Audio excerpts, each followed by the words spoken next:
why is there such tremendous pressure of desire in most of us?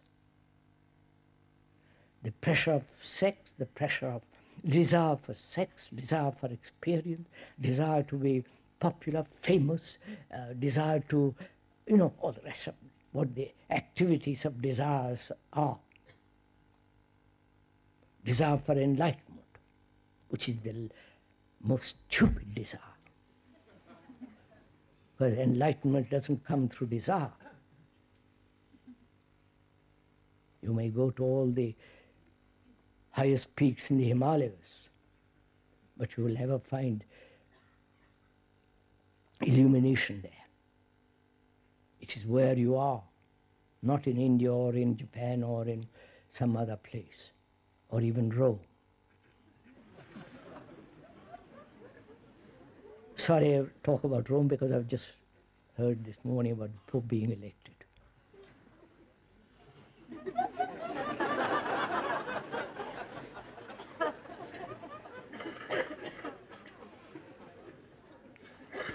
So, if one is aware in oneself, of oneself, one sees how desire is so extraordinarily strong. Desire for power, to dominate people. Desire for, all this. I don't have to go into details. You know it all very, very well. And we live under this pressure. And so, not only physiologically one becomes ill, strain of it, but also psychologically, it's a great travail, it's a great problem. I desire, say for example, to be the most marvelous person, and it's a constant strain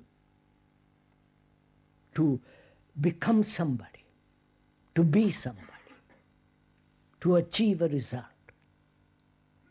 So, one can see desire without being understood the whole nature and structure of desire is one of the factors of disorder. Right? Do we see that?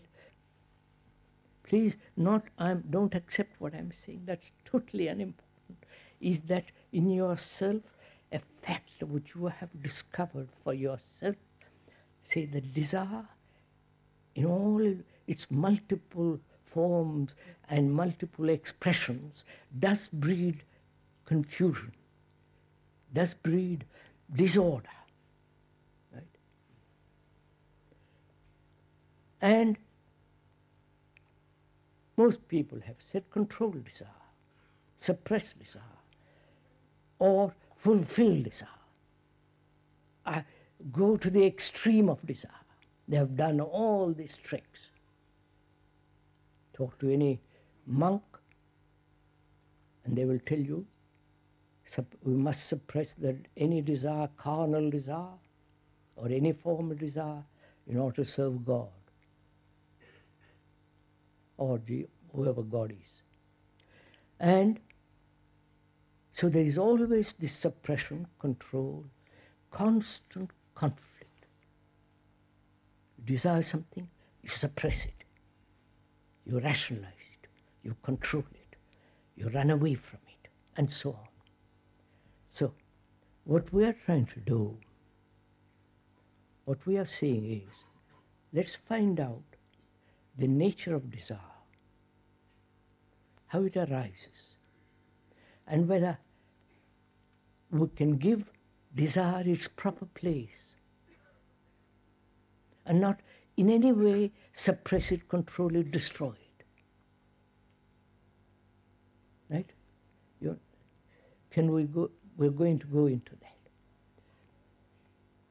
So one must find out the whole nature and the structure of desire. Find out for oneself. Not be told what is the nature and structure of desire. Then if you accept it, you'll come back next year or next 30 years and say, well, that's exactly where I am. I began and you have left me where I was after 30 years. Because one has lived on words, not actually gone into it for yourself. Why has desire become so extraordinarily important? It is encouraged through education. In every form, society, all things around us encourage this process of desire. I want to find out why desire has become important in oneself and what is desire. So I must first understand the nature of sensation, right? Sensory perception, senses. I must understand the way of the senses. Well, may we go on?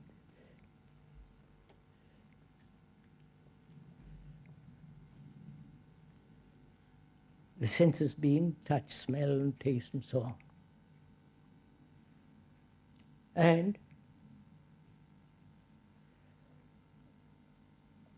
we never function with all the senses in operation. I wonder if you understand this. No? Taste becomes so extraordinarily important. If you're a gourmet, if you like good food, wine and all the rest of it, taste becomes extraordinarily important. Or if you're sensitive, music, only music becomes important. Hearing of lovely sound and the space between sounds and the quality of sound. Or something, so our senses are broken up, fragmented. We never see anything with all our senses completely. Right? Are we understanding each other? Can you look at something, the movement of the sea, the wave, the clouds, the wind among the trees, to look at it all with all your senses fully flowering and looking? Can we do that? Then when you do that, you will see as a test, you're not accepting what I am saying. Test it for yourself. Then you will see that there is no center from which you are observing.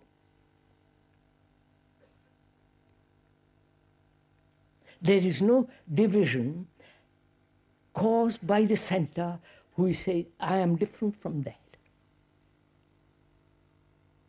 When you observe things totally, a woman or a man or a child,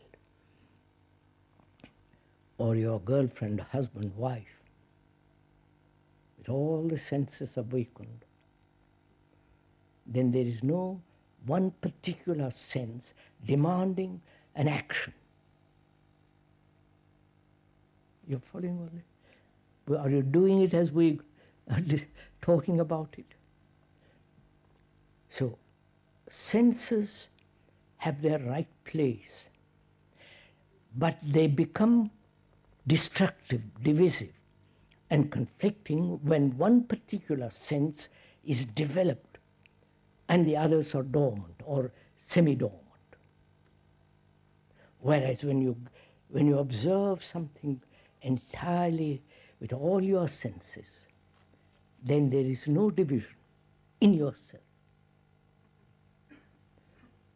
So, desire is part of these sensations, is the beginning of sensation. Right? That's a fact, isn't it? See a beautiful woman or a man or a child or a car or a mountain or a lovely proportioned house or a garden, and perception, sensation, and the desire arises, right? And the desire, that sensation, perception, sensation creates the image, and then desire begins to operate. That's the whole movement of desire. This is a simple, obvious, daily fact which you can observe if you are paying attention. So, where does the conflict, the trouble, the confusion begin?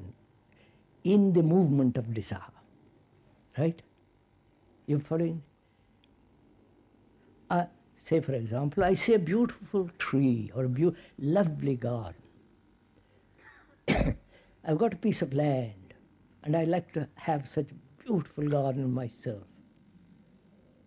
That is, there is perception, sensation, the image making, which is thought, right? And then thought pursues that which it has observed, which it has pleased. So, wherever there is the movement of thought with regard to sensation, then desire brings conflict. Are you understanding this?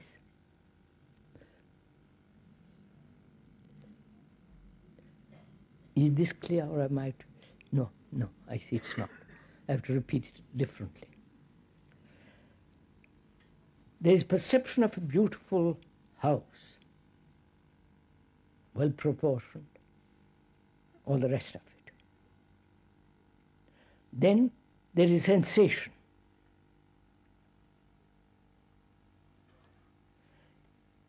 That's normal. That's essential. Otherwise I'm blind. My senses are not acute, aware.